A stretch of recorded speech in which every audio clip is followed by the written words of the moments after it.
women in particular, I mean, men and women lose muscle as we age, but for women in particular, by the time you get to the age of 50, if you have not been doing consistent strength training, and I'm talking about progressive load on your body, so lifting weight, lifting heavy weight, if you've not been doing that 3 times a week, then you have lost probably 3 or 4 kilos of valuable lean muscle tissue, which is your metabolic engine. So you are 100% losing that muscle if you are not doing that type of training.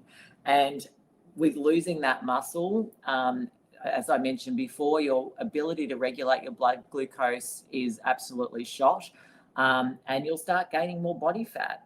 And the change in your hormones means you probably gain it around your belly. And then we're told that it's just, that's just what happens. And we just accept it. And it's not acceptable and it's not normal. It's very common, but it's not normal. So if you're in that situation, you need to get to the gym, and you need to get to the gym fast, and you need to start being consistent with your training. And there's no other way around it, because if you're in that situation, you'll also find that your bone density is probably starting to diminish, and that's not something that you can get back. So, you really need to make sure that you pay attention to training. It's not a little extra that you do if you have time. You need to prioritize it. When you're in your 20s, you can sort of get away with, maybe being a bit inconsistent with training, and you'll be fine. But by the time you're over 30, you really need to be training, and you need to be really concentrating on making sure you're doing it consistently, because it's going to get harder and harder and harder to maintain a normal amount of muscle tissue. I know a lot of women shy away from training because they think they're going to get bigger.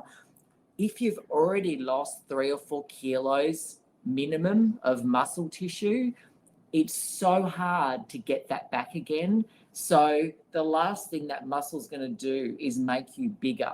If anything, you might, if you're really, really training hard, get your muscle back to just a normal baseline, let alone big. It's not going to happen. So, body composition is important. You might weigh the same as you did 10 years ago, but you might have 2 kilos less muscle and 2 kilos more fat.